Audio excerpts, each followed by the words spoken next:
있습니다. 에베소서 3장 14절서부터 19절.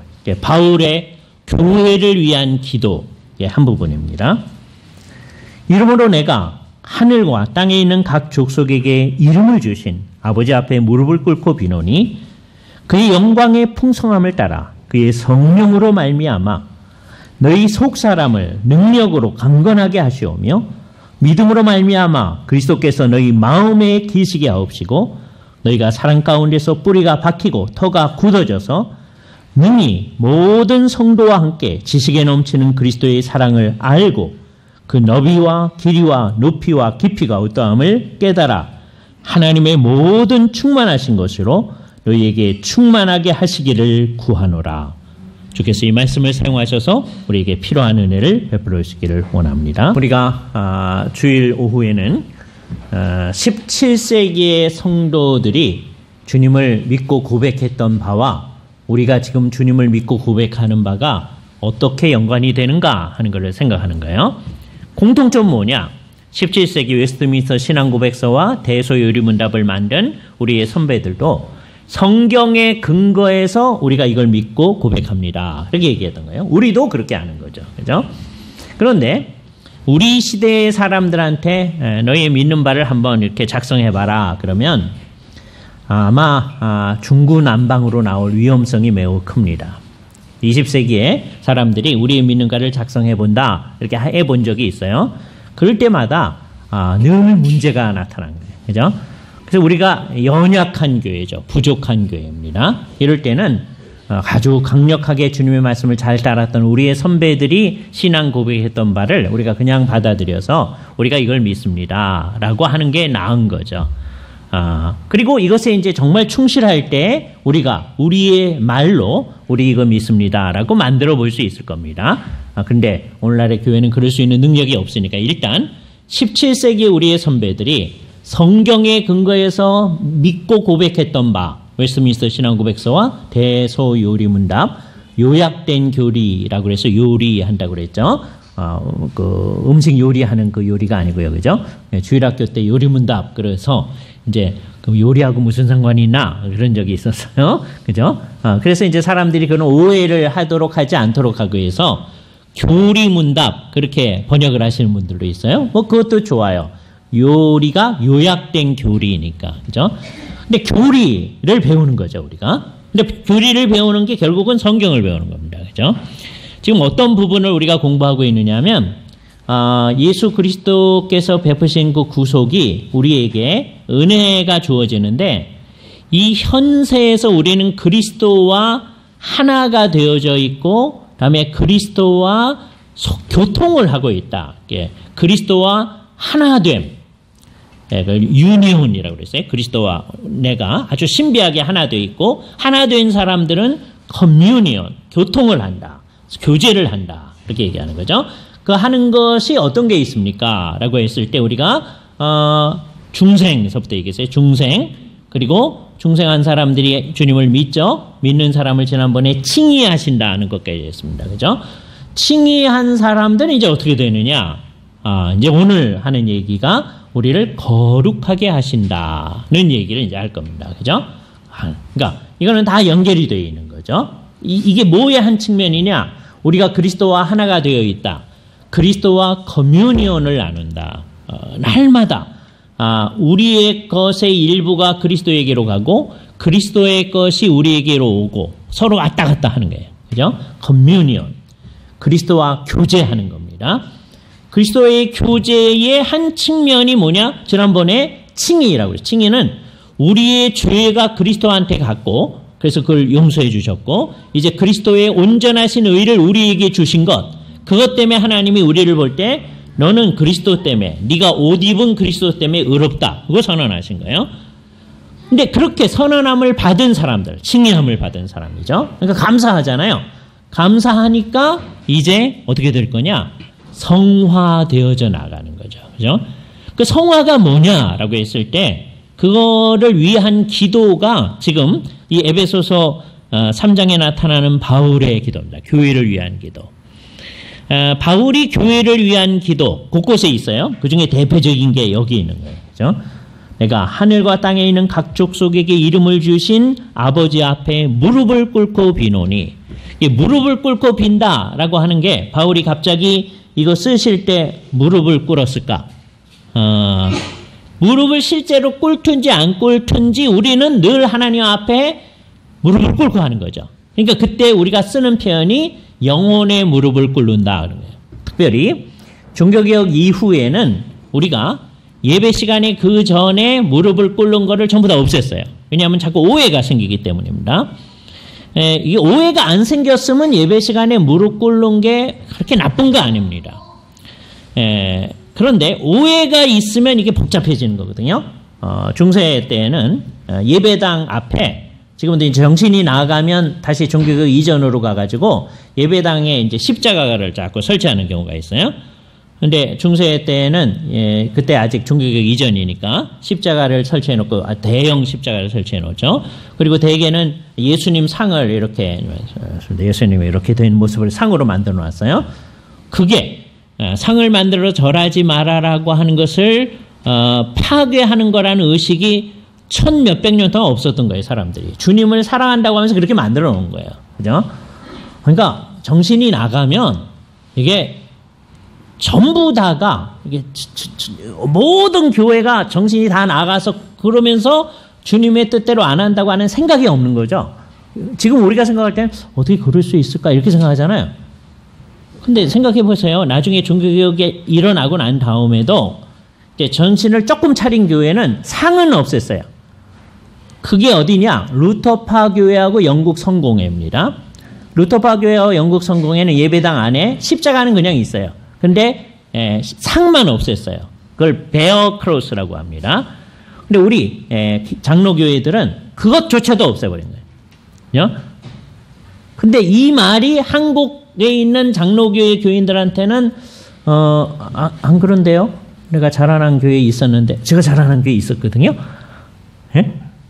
그러니까 우리한테는 예배당 안에는 십자가가 있는 게 아주 익숙해진 거예요. 이게요.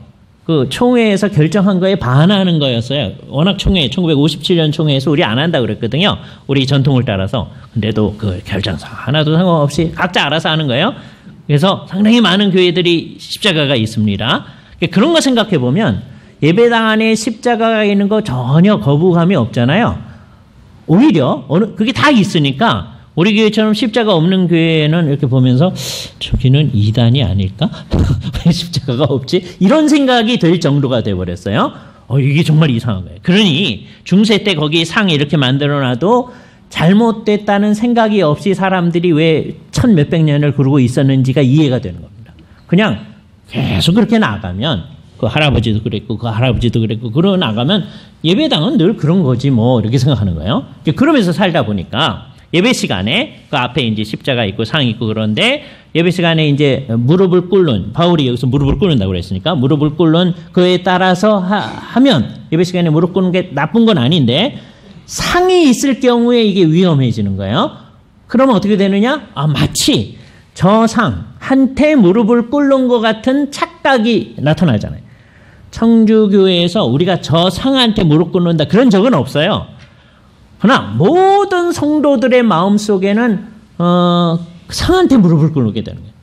그걸 설명하는 천주교 신학자들은 상한테 하는 게 아니고 상을 통해서 그리스도 자신, 지금 하늘에 계신 그리스도 자신, 마리아 상을 통해서 천주교에는 마리아도 하늘에 있다고 해요. 그 몸을 가지고 승천했다고 하니까 그 마리아에게 얘기를 하라는 거예요. 상한테 얘기하는 거 아니에요. 그러나 실제로 하다 보면 그 상하고 얘기합니다. 네? 마리아요 그러면서 그다음에 그 영화 같은 데도 그런 거 있잖아요. 십자가 상이 있으니까 예수님한테 얘기를 하는 거예요. 그 상하고 얘기를 하는 거예요. 그죠? 그러니까 여기서 무릎을 꿇게 되면 어떤 오해가 발생해요? 저 상한테 무릎을 꿇는 거구나 하는 오해가 발생하는 거예요. 그죠? 천주교에서는 그 상한테 무릎 꿇는다 그래 본 적은 없습니다. 그러나 대중들은 다 그렇게 생각한단 말이에요. 그래서 종교개혁하면서 이걸 우리가 없앤 거예요. 그죠? 그러나 우리는 그건 안 하지만 우리의 영혼의 무릎이 주 앞에 꿇어져서 예배하는 것이고 영혼의 무릎을 꿇고 기도하는 거죠. 바울이 여기서 무릎을 꿇고 기도하노니 비노니, 그러니까 우리도 예배 시간에 무릎을 꿇자, 특별히 간절히 간구할 때 무릎을 꿇자. 그게 꼭 나쁜 건 아닌데 그게 또 오해를 낳을 수가 있는 겁니다. 그래서 우리는 무릎을 안 꿇어도 진짜 무릎을 꿇어야 된다. 예배 시간에 무릎 꿇지 않아요. 근데 언제 무릎을 꿇을 거예요? 우리 주께서 다시 이 세상에 오실 때 우리는 누가 시키지 않아도 무릎을 꿇고 주 앞에 경배하게 될 겁니다. 그리고 그게 경배거든요. 그죠? 그래서 이 예배 시간에 정말 우리 영혼의 무릎이 꿇어지고 우리가 무릎을 꿇고 주 앞에 간구하는, 실제 무릎이 아니고 영혼의 무릎이 주 앞에 엎드려져서 간구해야 됩니다. 이 교회를 위해서 뭐라고 기도하는지를 보세요. 그의 영광의 풍성함을 따라. 이게 첫 번째 이제 전제예요. 그의 성령으로 말미암아. 이게 두 번째입니다. 그래서 어떻게 되느냐? 너희 속사람을 능력으로 강하게 해 주시기를 위해서 간구하는 거예요. 그러니까 겉사람 그리고 속사람이 있는 거죠. 겉사람은 우리 겉의 모습입니다. 우리 겉사람은 후패하나, 바울이 그렇게 얘기하죠. 그러니까 예수를 믿어도 나이가 들면 점점점 피부도 이제 퇴색해 갈 것이고요. 여러분들이 이제 쭈글쭈글해 갈 것이고 그럴 거예요. 그거 바라보면서 막 실망하고 절망하고 그러면 예수 믿는 사람답지 않은 거예요. 그게 여러분을 실망스럽게 만들 수가 있죠. 특히 여자분들. 그죠? 내가 왜 이렇게 되나. 근데 예수를 믿는다고 하는 거는 이 세상에서는 그렇게 될 거다. 그죠? 이 세상에서는 그렇게 될 거다. 그걸 받아들이는 거예요. 그죠? 그런데 우리의 속사람은 어떻게 되느냐? 항상 강력한데, 이제 그리스도 안에서 막 태어난 사람, 이제 예수를 처음 믿고 이제 태어난 사람이에요. 근데 그 사람이 점점 장성해 가야 되겠죠. 그래서 강건한 사람이 되어지잖아요. 그래서 이 세상에서의 비유가 도움이 되어집니다. 그래서 성화는 뭐하고 똑같은 거냐? 어린아이가 태어나서, 태어나는 게 중생이에요. 영적인 생명이 태어나는 거예요. 그 다음엔 어린아이가 자라나죠. 자라나는 거, 영적 성장을 우리는 성화라고 합니다. 지금은 여러분들이 이게 아주 익숙해질 수 있어요. 제가 여러 번 이걸 강조했기 때문에. 그러니까 제가 자라나던 전통 속에서는요, 어떠냐 하면, 교회에서는 성화 그래요. 웨스트민스터 신앙고백서 뭐 이런 거 공부하니까 성화. 다음에 교회 밖의 선교단체에서는 영적 성장을 해. 근데 우리는 교회 밖의 선교단체 그 프로그램을 이제 대학부 같은 데 이제 도입을 한단 말이에요. 그래서 교회 안에서 어떤 때는 성화, 그리고 어떤 때는 영적 성장을 해요. 그래서 그게 두 개를 따로따로 노는 사람들이 많아요. 영적 성장이 뭐예요? 그게 성화예요. 그래서 그리스도 안에서 우리가 태어났으면 그 다음에 이제 점점점 자라나야죠. 그런데 비유는 언제나 비유입니다. 아이가 어느 정도 자라나면 그치죠. 그게 안 그쳤으면 우리가 이제 계속 자라난다고 해보세요. 나이가 많으신 분들은 3m, 4m 이렇게 돼가는 거예요. 그럼 이상하잖아요. 그죠? 그래서 어느 정도 되면 그쳐야죠. 저처럼 너무 일찍 그쳐버린 사람들은 이제 안타깝죠. 그렇잖아요? 예. 이게 어느 정도는 좀 커서 해야 되는데, 예? 이게 이 세상에서는 그친단 말이에요. 그러나 이 영적인 성장은 이게 그치면 안 된다는 거예요. 계속 성장해야 돼요. 그죠? 그래서, 이 세상에서는 이게 이렇게 자라납니다. 뭐 이 세상에서도 예를 들어서 어떤 애들 중학교 1학년 때 막 크는 애들이 있어요. 또 어떤 애들은 중학교 때까지 작다가 고등학교 때까지 막 크는 애들이 있어요. 예. 제 친구 가운데서 음악을 하는 친구 중에 장기웅이라고 하는 아주 유명한 음악가가 있는데요. 그 친구가 중학교 때까지 저보다 더 작았습니다. 그죠? 그러더니요, 고등학교 가더니 확 커졌어요. 그죠? 그런 친구도 있더라고요. 고등학교 때서 확 커져요. 그죠? 그때서부터 음악한다고 그러더니, 정말 열심히 음악하는 친구가 있는데, 그러니까 이 세상에서 유기적이고 물리적 성장도 어느 때 확 크잖아요? 영적인 성장도 그럴 수도 있다는 게. 그죠? 아닌 것 같다가 확 크고. 그런데, 이 세상에서 키가 줄어드는 경우도 있죠. 나이가 들면, 이게 키 재면 옛날 키보다 더 왜냐하면 이게 움츠러지는 거예요. 그런 것처럼 영적인 성장도 했다가 못하는 경우도 있어요. 떨어지는 경우도 있어요. 그죠? 그러니까 이 영적인 성장, 성화가 어떤 건지를 이제 몇 주에 걸쳐서 이제 저랑 공부를 지금 할 거예요. 그죠? 성화는 어떤 거냐. 그러나 가장 기본적으로는 그리스도 안에서 영적인 그 속사람이 태어났으면 이 사람이 자꾸 커져서 강건해지는 것이 성화이다. 그죠? 목표는 뭐냐? 이 강건하다라고 하는 말 이따가도 쭉 나오겠지만 강건함의 특징은 뭐냐면 두 가지입니다. 하나는 잘 서 있어야 되고요. 가다가 이렇게 넘어지면 강건하지 않은 거잖아요. 잘 서 있어야 돼요. 그런데 서 있기만 하면 안 되잖아요. 주께서 정한 목적지를 향해 가야 되잖아요. 가지는 않고 딱 서 있기만 하면 그건 동상을 만들어 놓은 거지 움직이지 않는 거니까. 그죠? 그러니까 이중의 의미를 가져야 돼요. 굳건히 서 있을 수 있어야 된다. 환난과 핍박이 와도 굳건히 서 있을 수 있는 것. 우리의 삶의 정황이 달라져도 우리는 이전처럼 늘 똑같이 한다. 이 얘기를 할 때 늘 이제 걱정이 되는데 사람들이 이걸 이용해 먹을까 그럽니다. 그죠? 우리가 이전에 잘 못했으면 어느 순간서부터는 주님의 뜻대로 잘 하려고 해야 되잖아요. 근데 그때 이거를 적용하는 거예요. 목사님 말씀하시기를 신앙이라고 하는 것은 그냥 굳건히 서 있는 거라고 그랬으니까 이전에도 이랬으니까 계속 이렇게 할래요. 이거는 이게 진짜 우리가 말하는 항상성이 아니다. 그죠? 우리가 말하는 항상성이라고 하는 것은 굳건히 서 있는 겁니다. 주께서 원하는 대로. 그러니까 이게 자라가야죠. 주님이 원하는 대로. 이전에 좀 못하는 게 있었어도 제대로 하는 거예요. 예? 그런데 중요한 건 뭐냐? 그렇게 주님의 뜻대로 제대로 하는 것이 늘 계속되어져야 되는 거죠. 계속되어져야 돼요. 예? 부모님 품에 있을 때 같이 가족들이랑 성경 보고 뭐 이렇게 하잖아요. 그래야 되잖아요. 근데 이제 부모님 품을 떠나가면 안 본다. 그런 거 항상성이 없어지는 거죠. 그죠? 계속 이런 상황에서나 저런 상황에서나 똑같이 하는 거다. 그래서 주님께서 이것을 지속적으로 하도록 하기 위해서 우리한테 허락해 주신 신약의 기관이 교회 공동체입니다. 교회 공동체에서 생활을 계속 하다 보면 하여튼 최소한 일주일에 3번씩 예배당에 모여가지고요. 성경책 공부하고 하도록 되어 있는 거예요. 졸업이 없는 학교 속으로 들어오는 거예요. 그죠? 이게 신약 시대의 교회는 구약 교회보다 훨씬 어떤 면에서는 안정적이에요. 구약 교회는 나중에는 이제 어쩔 수 없으니까 자기네들이 이걸 만들어냈어요. 회당을 만들어냈습니다. 그죠? 성경에 너희가 회당을 만들어서 회당에 모여라 그러지 않았어요. 이건 참 놀라운 거예요. 그죠? 이게 왜 만들어졌을까? 아마도, 이게 정확히 모릅니다, 우리가. 여태까지도. 아마도 바벨론 포로기로 잡혀가가지고, 그러면 잡혀간 사람들은 바벨론에서 시작한 것이고요.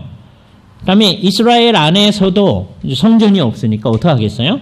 사람들이 이렇게 모여되는 거죠. 아마 이 바빌론 포로기에 회당이 시작된 것 같다. 그죠? 성전이 있지 않으니까. 그러니까 나중에 성전을 만들어 놓은 다음에도 일주일에 한 번씩 모여가지고서는 안식일에 모여가지고 하는 일은 계속되는 거예요. 이게 없을 때는 어떻게 해야 되느냐? 일주일에 한 번씩, 다른 때도 이제 각 가족이 식사를 하지만 일주일에 한 번씩 정말 안식일 저녁 식사는 하나님 앞에서 잘 하는 겁니다. 그러니까 이게 이제 안식일 금요일 저녁이 되어지면 갑자기 이제 농부들도요, 옷을 잘 차려입고, 그러니까 갑자기 그날 이제 이렇게 양복을 입는 거예요. 그래 놓고 하나님 앞에 같이 식사를 하는 거예요. 네? 식사해요. 하나님 앞에 기도하고 찬송하고, 다음에 식사하고, 또 끝난 다음에 시편 읽고, 기도하고, 찬송하고.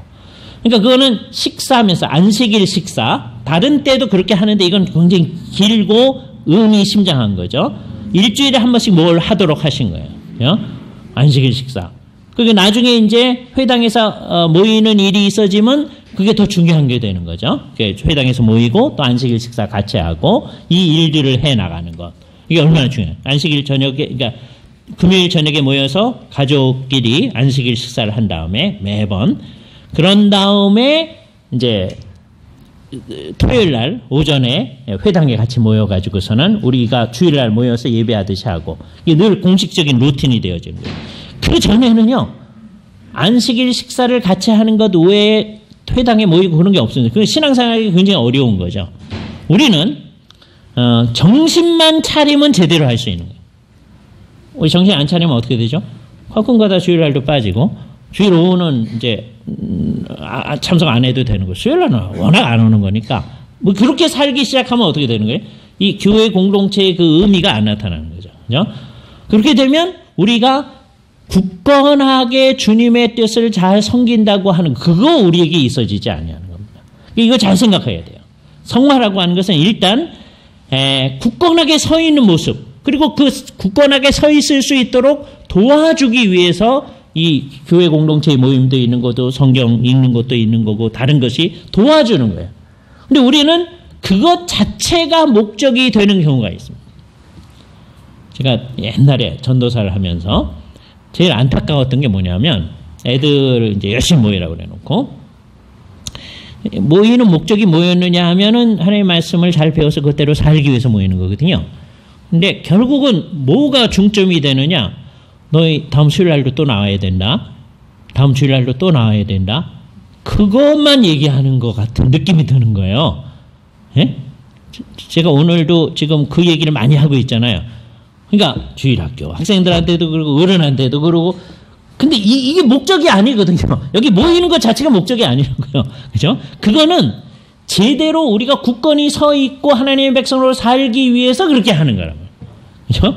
근데 나중에는 이 목적과 수단이 뒤바뀌어진 거예요. 그래서 어떻게 사는지 그거는 상관이 없고 그냥 여기 모이기라도 하면 된다. 그게 목표가 되는 거예요. 그죠? 그리고 그게 굉장히 중요한 것처럼 보이긴 합니다. 생각해 보세요. 1980년대 한국교회가 열심히 모일 때하고 지금 잘 모이지 않는 때하고 그때가 잘하는 것 같잖아요. 그죠? 물론 그때도 잘못한 부분이 있어요. 그러나 지금은 그 형식으로도 더 못하는 거잖아요. 그 내용도 잘 못하고 형식도 못하고. 그죠? 그럼 이제 사람들의 마음이 어떻게 되겠어요? 내용은 우리가 어떻게 할 길이 없으니까 형식만 그냥 열심히 하자. 그렇게 될 수 있잖아요. 그게 망하는 길로 가는 거죠. 그러니까 이게 언제든지 필요한 거예요. 그죠? 그러니까 우리가 언제든지 굳건히 서 있어야 됩니다. 굳건히 서 있어서 주께서 원하는 방향을 향해서 나아가는 것. 이게 성화인데 이 일을 위해서 바울이 이제 뭐라고 하느냐. 이 일이 있으려면 어떻게 되느냐. 17절. 믿음으로 말미암아 그리스도께서 너희 마음에 계시게 하옵시고. 지금 굳건히 서 있기를 위해서는 어떻게 되느냐. 그리스도가 너희 마음에 있어야 돼요. 항상 있어야 돼요. 언제는 있었다가 언제는 없었다. 있었다 없었다. 그게 아니라 항상 있는 거예요. 근데 어떻게 해야 그게 있어요? 믿음으로 말미암아. 그러니까 믿음이 없으면 그리스도가 우리 안에 계시는 게 아니다. 사실 아닌 건 아니에요. 내가 여기서 말하는 믿음이라고 하는 게 전혀 안 믿을 수도 있다. 그런 얘기는 아니니까 믿는 사람이니까. 그죠? 내가 그리스도께서 내 안에 계시다고 하는 걸 인정하지 않아도 주님은 우리 안에 계십니다. 그럴 바에는 어떻게 해야 돼요? 주님이 내 안에 계심을 분명히 인정을 해야죠. 예? 주님이 내 안에 계시고 주님이 우리 가정 안에 계신데 주님이 계시긴 계시겠죠. 그런데 그냥 저기 한 구석에 이제 요즘 현대인들이 쓰는 말로 찌그러져 계시죠. 라고 주님을 대우한다면 이게 어떻게 되겠느냐. 옛날에 이제 빌 브라이트라고 CCC 총재인 사람이 있습니다. 그분이 이제 재미난 그림을 그렸어요. 우리 마음을 이제 동그라미로 그려놓고 그다음에 마음의 왕좌에 누가 있느냐 이렇게 질문을 하기 시작한 거죠. 이게 상당히 사람들한테 이렇게 딱 그려보기가 좋은 거예요. 그렇죠? 그래서 마음의 왕좌에 자기가 있는 사람하고 마음의 왕좌에 그리스도가 있는 사람. 근데 예수 그리스도를 진짜로 믿는다면 예수 그리스도를 안 믿는 사람은 그리스도가 바깥에 있는 거죠. 우리 마음의 바깥에 있는 거죠. 안 믿는 사람. 근데 우리는 믿는 사람이니까 우리 마음속에 있긴 있을 거 아니에요. 그래야 마음의 위안도 있을 거 아니에요. 그렇죠? 그런데 마음의 왕좌에 주님을 모시고 있지 않으면 마음의 왕좌에 자기가 있고 예수 그리스도는 밑에 있는 거죠. 그래서 예수를 사용해 먹는 겁니다. 주님 나 이거 필요한데 이거 해주세요. 그러면 알라딘의 마술람표에 나오는 지니는 3번만 소원을 들어주는데 주님은 언제든지 다 들어주니까 얼마나 좋으냐. 근데 이건 뭐예요? 정상적인 그리스도인이 아닌 거죠. 그러니까 그걸 생각해 보면 굉장히 좋은 그림입니다. 그게 이제 문제점도 있어요. 그건 나중에 생각할 터인데 우리가 언제든지 잘 생각을 해봐야 되는 것은 여기 그리스도께서 우리 마음에 계실 때 그걸 인정하는 것은 믿음으로 하는 거다. 주님이 내 마음속에 우리의 삶 가운데 항상 계신다고 하는 것을 믿음으로 인정하는 거죠. 그러니까 항상 있는 거다. 그죠? 마음의 왕좌에 있는 거예요. 그러면 어떻게 되느냐?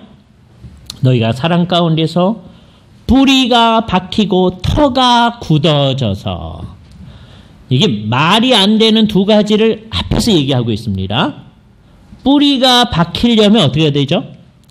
이게 어느 정도 단단하지 않아야 돼요. 그 밑에 바위가 있다. 그럼 뿌리가 밑으로 못 내려갑니다. 그죠?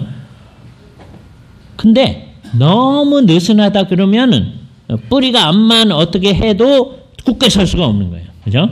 그러니까 아마 뿌리가 박히고 터가 굳어진다고 하는 건 어느 정도 단단해지는 걸 얘기하는 거예요. 어느 정도. 완전히 단단해서 돌덩어리 같아지면 안 되는 거죠. 예. 그걸 얘기하는 겁니다. 그런데 그러려면 어떻게 해야 되느냐? 사랑 가운데서 그게 이루어진다는 거예요. 그러니까 믿음이 중요하죠. 믿음으로 그리스도께서 우리 안에 있는 거예요. 이게 비유입니다. 비유. 이걸 바보같이 생각하면 이러는 거예요. 그리스도께서 우리 안에 있으려면 믿음이 필요하고, 그다음에 우리가 굳건히 서 있으려면 사랑이 필요하다. 이거를 그렇게 말하면 말의 뜻을 모르는 거예요. 예수를 믿는 사람은 믿음과 사랑, 그리고 나중에 얘기할 소망, 이 세 가지가 늘 있는 거다라고 하는 것을 얘기하는 겁니다. 예? 요거로는 요것만 되고, 요거로는 요것만 되고, 그 얘기가 아니다. 여기서 말하는 표현들이 다 비유적이거든요. 그러니까 참 이제 성화에는 뭐가 필요한 거예요? 믿음, 사랑.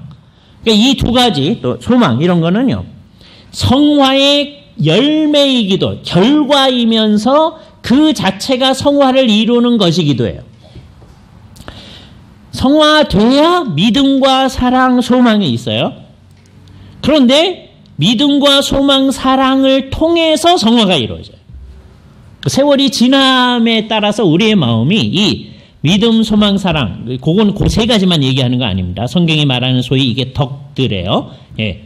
그리스도인들의 덕들을 우리가 이제 잘 찾아내서 그걸 이제 전체적으로 말하면 그리스도적인 품성 그러시면 돼요. 그리스도적인 품성. 그거를 어떤 때는 사랑, 믿음, 소망, 그리고 이따가 또 하나 더 얘기할 텐데 그런 여러 가지를 가지고 이제 얘기할 수 있는 겁니다. 그걸 전체로 말하면 그리스도적 품성이 우리 가운데 있는 거예요. 이게 그리스도적 품성이 있을 뿐만 아니라 이게 바깥으로 나타나는 것. 그러니까 여러분하고 같이 살다 보면 그리스도적 품성을 자꾸 느껴져야 되죠. 그죠? 그런가? 이게 누가 이제 이거를 잘 분석을 해줄 수 있는지, 점수를 누가 매겨줄 수 있는지, 같이 사는 사람들이 점수를 매겨줄 수 있습니다. 그죠? 딴 사람은 몰라요. 같이 사는 사람들이 매겨주는 점수. 그러니까 부모님이 자녀들에 대해서 얘가 성화가 어느 정도 됐는지 점수를 매길 수 있어요.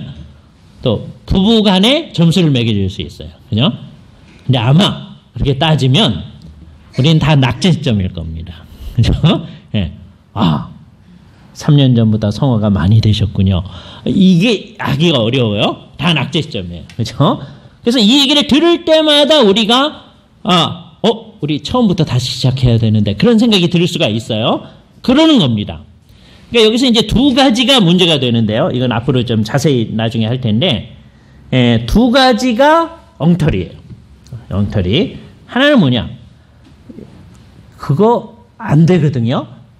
그러니까 성화는 안 하는 거예요. 왜?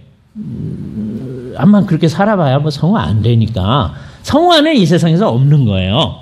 하는 거 이게 엉터리입니다. 왜? 성경은 우리한테 계속해서 이렇게 하라고 그러거든요. 그죠?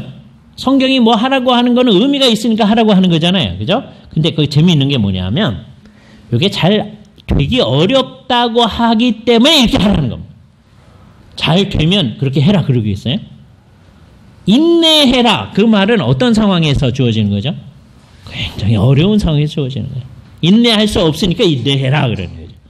예? 예수님이 두려워하지 말아라. 그럴 때는 사람들이 어떻게 있는 거예요? 두려워하고 있는 거죠. 우리가 두려워하지도 않는데 주님이 두려워하지 말라 그러면 우리가 뭐라고 그랬어요? 왜 뜬금없이 두려워하지 말라고 합니까? 그럴 거 아니겠어요? 예? 예수의 제자들이 근심하고 있으니까 마음에 근심하지 말라 그런 거잖아요.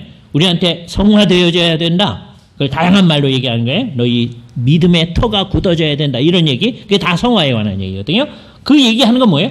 잘 안 되기 때문에 하는 거예요. 그래서 여기 재미있는 겁니다. 안 되기 때문에 하는 거라고 하는 것, 그 명령이 주어졌다고 하는 것은 우리 스스로 할 수 없는 것을 하게끔 주께서 명령을 주신 거예요. 이 일의 주체는 결국 누구냐? 우리를 성화시키는 주체는 성령님이십니다. 그래서 그 이름을 성령 그러시는 거예요. 그러니까 성령님께서 우리를 성화시키실 것이다 하는 것을 믿음을 가지고 우리가 나아가야 돼요. 목표입니다. 그러니까 우리가 아까 점수 매기는 사람 옆에 있다고 그랬잖아요. 그분의 점수 매김에 의해서 결정이 되는 게 아니고 점수 매기면 다 낙제점이에요, 우리. 그런데 주께서 우리한테 그렇게 하라고 하셨으니까 그걸 향해서 자꾸 나아가는 거예요. 그러니까 성령님이 이 일을 하시거든요. 그러니까 성령님께서 우리 안에 당신님의 은혜의 역사를 주셔가지고 이 일을 하시도록 성령님께 우리 자신을 비워드려야 돼요. 비워드리는 사람은 열심히 그런 방향으로 가는 거예요. 나는 비워드렸는데 왜 성령님 안 하시나요? 이러는 사람은 성령님께 비워드린 사람이 아니에요. 그래서 성령님이 이걸 하시는데 우리 믿어야 돼요. 성령님이 이렇게 하신다. 그죠? 어떻게 하느냐? 성령님께서 우리로 하여금 너희는 이렇게 하라라고 우리한테 이제 명령을 주시는 거예요. 예수를 믿는 사람에게만 다가오는 거예요. 그 대표적인 게 십계명 같은 거예요. 십계명. 십계명이 너희는 이렇게 살아. 이미 구속함을 받은 사람들, 구원함을 받은 사람한테 이렇게 살아야 된다. 그죠? 성령님과 우리 심령 안에서 역사하신 성령이에요. 성령님께서 옛날에 객관적으로 주셨던 그 십계명 말씀. 이거는 십계명만 얘기하는 것이 아니라 성경의 모든 가르침이 이제 거기에 포함됩니다. 요약되어진 게 십계명이에요. 오늘 여기서 사도 바울이 기도하는 기도의 내용도 거기에 포함되고요. 그런 것들을 사용하셔서 성령님이 우리 안에서 이 일을 이루시는 거예요. 그래서 우리는 성경이 너희는 이렇게 해라 라고 하는 말, 십계명 같은 말씀을 삶에 우리 구속받은 사람의 삶의 원칙으로 존중을 하게 되는 거예요.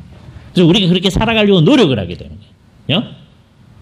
그래서 그런 입장을 우리가 뭐라고 그러느냐? 주님이 주신 법을 존중하는 입장이다. 그래서 요 법과 관련해서 이제 잘못된 입장이 두 가지가 있는데요. 하나는 율법주의라는 게 있어요. 율법주의. 율법주의는 뭐냐?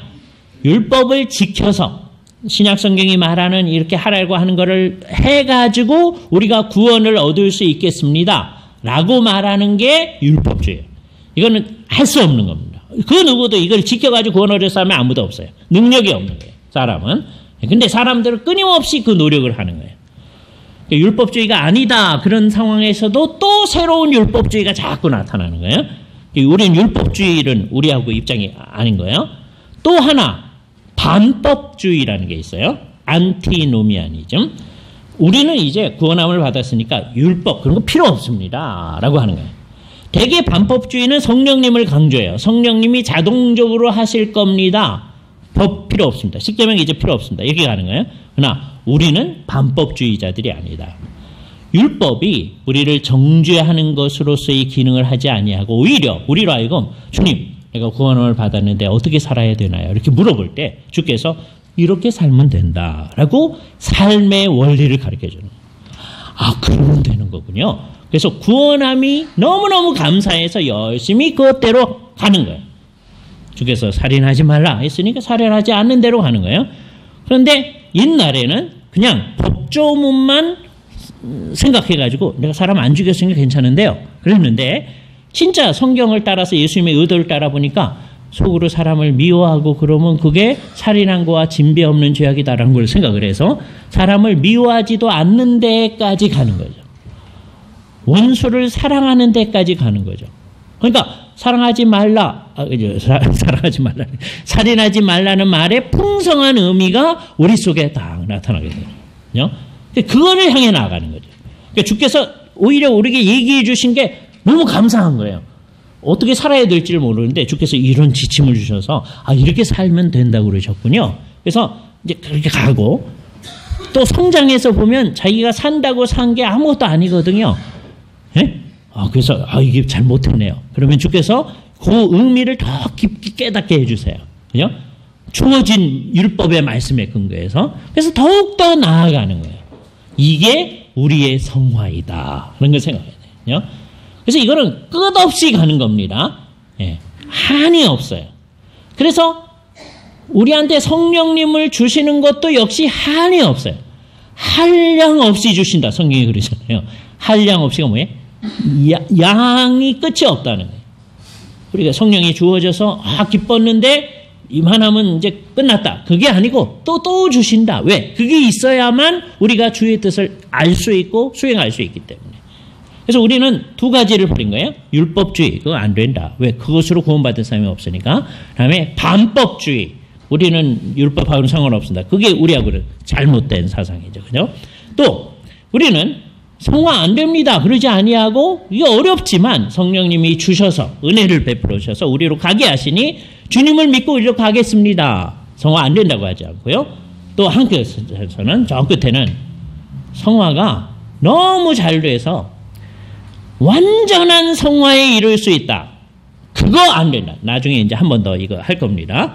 그렇게 생각하는 분들이 있거든요. 예? 근데 그렇게 얘기하는 분들의 얘기를 나중에 끝까지 들어보면 그게 죄가 전혀 없는 상태를 가는 건 아니다라고 하거든요. 그럼 이제 우리 같은 사람, 그러니까 그게 완전한 성화는 아니네요. 그러면 그치 완전 성화는 아니지. 그래요. 근데 그거를 용어를 완전 성화라 그래. 이상해지는 거잖아요. 그러니까 완전 성화란 말을 쓰지 말죠. 그러면 또 안 된대. 왜? 옛날에 썼기 때문에 계속 써야 된대요. 그거 아니라는 거죠. 그죠? 이거는 끝이 없으니까요. 끝이 없는 거니까 완전 성화가 없는 거죠. 그죠? 끊임없이 가는 겁니다. 그래서 이제 두 가지가 안 되는 거예요. 성화 안 됩니다. 이거 안 되고 믿음으로 성화가 있음을 생각하며 가야 돼요. 그러나 이 세상에서 우리가 완전한 성화를 이룰 수 있다고 생각하지 않는 거예요. 그죠? 그래서 기도가 먼저 나오는 거예요. 기도하는 거예요. 처음부터 끝까지 기도 안에서 이루어지는 겁니다. 그죠? 그래서 믿음, 소망, 사랑. 이 본문에서는 이제 소망은 안 나오는데 믿음과 사랑으로 이 일이 이루어지는 거예요. 결과적으로 어떻게 되느냐? 18절 능히 모든 성도와 함께 이게 굉장히 중요한 말입니다. 이건 나중에 생각할까요? 지식에 넘치는 그리스도의 사랑을 알고 지식에 넘치는 그리스도의 사랑을 아는 것. 그러니까 성화에는 뭐가 들어가요? 인식하는 것. 그래서 이것을 뭐라고 얘기하느냐 우리가 지성의 성화라고 얘기해요. 오늘 이거 중심으로 얘기를 할 텐데 지성의 성화. 이것만으로는 성화 전체는 아니에요. 그러나 성화에는 뭐도 있다? 주님이 가르치려고 하는 것을 충분히 알아나가는 게 있는 거다. 이 예수를 딱 믿고 나면은요. 하나님에 대해서 관심을 가지게 돼요. 하나님 어떤 분이신데요? 관심을 가져요. 그죠? 하나님이 성경 가운데 무슨 얘기를 해주셨는데 관심을 가져요. 그래서 점점점 하나님에 관해서 바로 알아나가는 일을 해요. 이게 지성의 성화예요. 그죠? 옛날에는 자기가 생각하는 걸 기준으로 삼아가지고서는 하나님 이건 아무래도 틀렸는데 왜 이러다가 이제는 하나님이 성경 가운데 이렇다 하면 그게 옳군요. 그래서 고쳐나가요. 이게 지성의 성화예요. 그래서 처음에는 내가 모르던 거를 자꾸 알아나가는 형태로 지성의 성화가 일어나요. 여러분쯤 되면 자기가 생각했던 것 가운데 성경에 비추어서 이건 틀렸네요. 이걸 고치겠습니다. 하는 형태로 이루어져요. 종교개혁이 바로 그런 거였습니다. 종교개혁의 대상자가 되는 사람들, 천주교인들이었어요. 그 사람들이 주님에 대해 열심히 있는 사람들이었습니다. 근데 성경하고 자기들이 믿는 바를 비교해 봤을 때 우리가 이게 잘못 믿었네요. 틀렸네요. 그랬을 때 자기를 고쳤어요. 천주교인들은 우리가 계속 이렇게 믿었는데 계속 믿어나가죠. 뭐 여태까지 교회가 틀릴 리가 있나요? 그런 거예요. 그래서 이제 아주 이상한 일이 벌어졌는데 정말 이상한 거예요. 교회가 믿는 거하고 성경이 믿는 게 달라졌어. 정말 이상한 거잖아요. 정말 있을 수 없는 상황입니다. 우리 종교개혁의 교회는 뭘 원한 거예요? 우리 교회는 뭐가 믿는 대로 믿는다? 성경이 믿는 대로 믿는다. 그죠? 그래서 1차적으로는 성경이 말하는 거는 다 알아보려고 하는 거예요. 그리고 믿는 거예요. 이게 1차예요.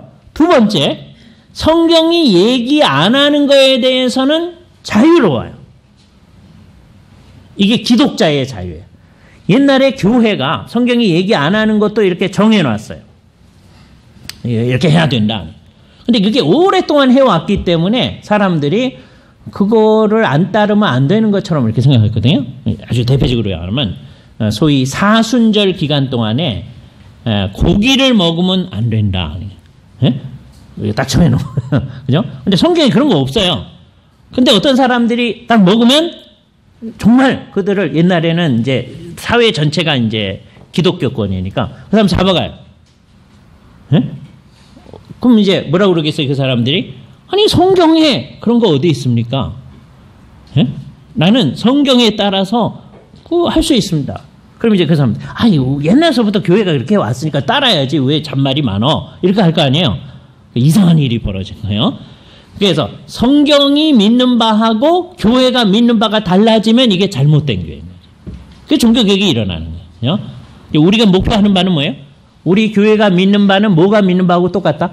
성경이 믿는 바하고 똑같다. 거기를 향해서 가려고 무지 애를 쓰는 겁니다. 우리는 생각해 보니까 성경이 믿는 바대로 안 가는데요. 또 이 개개인도 생각해야 됩니다. 우리가 그런 방향으로 나아가는데 성경이 암만 그렇게 얘기해도 나는 그렇게 안 믿고 싶은데요. 나는 내 마음대로 믿겠습니다. 결국은 그렇게 믿어요. 그러나 그게 옳은 건 아니다. 우리가 그러고 있죠. 다. 그러고 있지만 성경이 가르치는 대로 우리의 생각을 자꾸 고쳐나가는 거예요. 그래서 교회의 공식적 가르침은 개혁파 교회에서는 이 강단에서 성경 말씀을 교회에서 하는 일이 뭐냐? 성경 말씀을 제대로 설명해 주는 거예요. 이거 모르고서는 성경이 많은데 믿을 수가 없으니까. 그러니까 아침이든지 저녁이든지 아니면 수요일이든지 모여가지고 성경 말씀의 뜻을 잘 공부를 하는 거예요. 이게 지겹죠. 성경 말씀을 뭐 맨날 배우냐, 하는 게 맨날 뭐 그거냐. 그럴 수 있겠지만 그걸 잘 배워서 우리는 그것대로 사는 사람들이다라고 하는 거예요. 그죠? 나는 그렇게 공부할 필요가 없습니다. 라고 하는 게 이게 심각한 문제가 우리에게 일어나는 거잖아요. 우리는 끊임없이 배워나가는 일을 합니다. 그죠? 그러니까 성화에는 지성의 성화가 한 측면이다. 이것만이 다는 아닙니다. 한 측면인데 그 일을 도와주는 게 여러분이 집에서 개인적으로 성경 읽는 것도 포함되고요. 같이 성경 공부하는 거. 그다음에 가장 중요한 것은 공식적으로 하나님의 말씀을 해명할 때 그 말씀을 잘 생각해서 그 말씀을 성경에 비추어서 생각을 해야 돼요. 그래서 내 생각을 고쳐나가는 거예요. 그게 지성의 성화입니다. 그죠? 이 지성의 성화의 최종적 단계는 어떻게 되느냐 하면 이게 좁은 의미의 종교적인 것, 그건 쉬워요. 왜냐하면 성경이 얘기하고 있는 것을 가지고서 종교적인 걸 규정할 수가 있잖아요. 근데 이게 이제 어디까지 가야 되느냐 하면 우리 하나님은 온 세상의 하나님이시거든요. 우리 하나님은 교회의 하나님만이 아니라 온 세상과 관련. 그러니까 하나님께서 온 세상에 대해서 가지고 있는 관념이 있어요. 그 관념을 성경 가운데서 늘 지금 교회에 관한 거, 종교적인 것에 관한 것처럼 그렇게 많이 있지는 않아요. 그러나 그 원칙을 성경에서 배워서 이 세상 사람들하고는 굉장히 다르게 하나님이 이 세상에 대해서 생각하는 바에 일치하게 우리의 생각을 가져나가는 것까지 이루어져야 돼요. 그래서 이 지성의 성화도 여러분이 죽는 날까지 계속 되어지는 겁니다.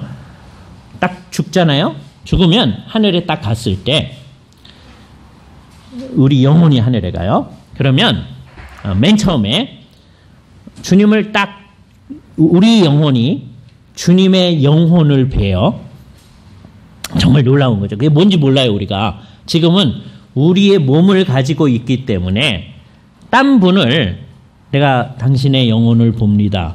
그러기 어려워요. 예? 그분의 모습을 봐야 그분의 아는 거예요. 그죠? 예. 우리가 서로 영적인 교류를 하는 건데 몸을 통해서 영적인 교류를 하는 거예요. 몸이 없으면 교류를 못 해요. 그잖아요. 그죠? 그런데 하늘에 올라가면 하나님, 안 보이는 하나님, 지금 우리가 아주 이 세상에서 놀라운 게 우리는 몸을 가지고 있고 하나님은 영만 가지고 있는데 하나님하고 교류를 하잖아요. 정말 놀라운 일이죠. 신비한 일. 나중에 하늘에 올라가면 여러분 영혼만 있어요. 영혼과 영혼이 서로 교류를 해요. 하나님하고 우리가 교류할 뿐만 아니라 우리가 다 같이 죽어서 하늘에 올라갔다 그러면 제 영혼하고 여러분 영혼이 서로 우리 언약교에서 만났죠. 그러면서 교류를 하는 거예요. 그죠? 이 세상에서 예수를 진짜로 믿는 사람들은 다 그렇게 만나서 교류를 할 거예요. 그죠? 그러다가 예수 그리스도께서 다시 오시게 되면 우리가 다시 몸을 가지고 새로운 땅에서 이제 살면서 교류를 하며 살게 될 거예요. 그죠? 근데 하늘에서는 영과 영의 교류가 일어나요. 그죠? 그때 맨 처음에 주님을 딱 배우는 순간 영적으로 배우는 겁니다. 우리 마음속에 질문이 상당히 많이 없어질 겁니다. 그죠? 딱 배우는 순간 없어져요. 예? 그러니까 여기서 이제 약삭 빠른 사람은 질문을 만들 필요가 없다 이러는 사람들이 있어요. 질문이 있어야죠. 질문이 있는데 이 세상에서 해결 안 되는 질문이 있거든요. 근데 그 중에 상당수는 주님을 배움과 동시에 샥 없어져. 왜? 알게 돼. 그러니까 딱 죽는 순간 주님을 우리 그 순간에 주님을 배웠거든요. 그 순간에 지성의 성화가 굉장해져요. 그죠? 그때가 굉장할 겁니다. 네. 그때 주님에 대해서만 아는 게 아니라 이 세상에 대해서도 상당히 많은 걸 그냥 알게 될 거예요. 그죠? 옛날에는 몰랐던 것을 다 상당히 많이 알게 될 거예요. 모든 걸 다 아는 건 아니에요. 그때도 우리는 유한한 인간이에요. 많이 알 텐데. 그리고 하늘에서도 그 다음에 새하늘과 새 땅에서도 우리가 점점점 많이 알아나가게 될 거예요. 이거는 우리가 상상할 수 없는 겁니다. 그죠? 하나님은 점점점 알아가는 게 없어요. 왜? 하나님은 다 아시기 때문에. 네? 그러니까 요때 이제 우리가 또 바보 같은 생각합니다. 얼마나 인간과 죄악에 익숙한지가 여기서 드러나요. 그럼 하나님은 재미없으시겠네요. 새롭게 아는 것도 없으시고 이렇게 하는 게 우리가 얼마나 우리 인간과 인간의 죄악된 정황에 익숙한가 하는 걸 보여줘요. 그죠? 하나님은 하나님으로서 정말 지극한 기쁨 가운데 계시는 거예요. 우리도 나중에 상당히 많은 걸 아는데 그래도 하늘에서도 지식이 점증해 가요. 그 중에 일부는 하나님께 여쭤볼 겁니다. 여러분의 목소리를 동원할 수는 없지만 왜 그때 목정이 없으니까 하늘에서는 그죠? 여러분의 영혼이 하나님께 질문을 아를 거예요. 그럼 주께서 친히 알려주실 겁니다. 그래서 하늘에서도 우리의 지식이 증진해 가요. 그죠? 그래서 우리의 성화는 이 세상에서도 되어지지만 나중에 하늘에서도 되는데 요거를 그것까지 성화라고 하진 않아요. 그래서 우리가 뭐라고 그러냐면 우리의 성화는 딱 죽는 때까지 우리 영혼에 관한 성화가 완성되어진다. 죽을 때 영혼에 관한 성화가 완성되어져요. 그리고 몸에 관한 성화는 이게 또 지금 계속 되어지고 있다가 예수님께서 다시 오실 때 우리가 부활할 때 몸이 온전히 성화되어져요. 그때까지 가는 건데 오늘은 이제 뭐 중심으로 생각하냐면 지성의 성화 생각하는 겁니다. 그러니까 이게 교회 공동체가 이거에 큰 도움을 주는 거예요. 맨 처음에는 모르던 성경을 알려주고 다음에 하나님에 관해서 많은 걸 알려주기 지성의 성화예요. 우리 이거 믿는 거구나 이렇게 되는 거예요. 근데 여러분쯤 된 사람들은 이제 내가 안다고 생각했는데 성경에 비추어 봤을 때 요거는 이게 좀 고쳐야 되겠네. 고치는 거예요. 그죠? 그것도 지성의 성화입니다. 그죠? 그렇게 주님이 생각하는 것하고 거의 같아지게 생각하는 방향으로 가는 거예요. 완전히 같아지는 건 없어요. 우리가 하나님이 되는 게 아니니까. 하나님의 생각하는 것, 하나님의 지성이라고 하는 것은 원형적인 것이고 우리의 생각은 파생적인 거예요. 그래서 하나님의 생각을 따라가야 돼요.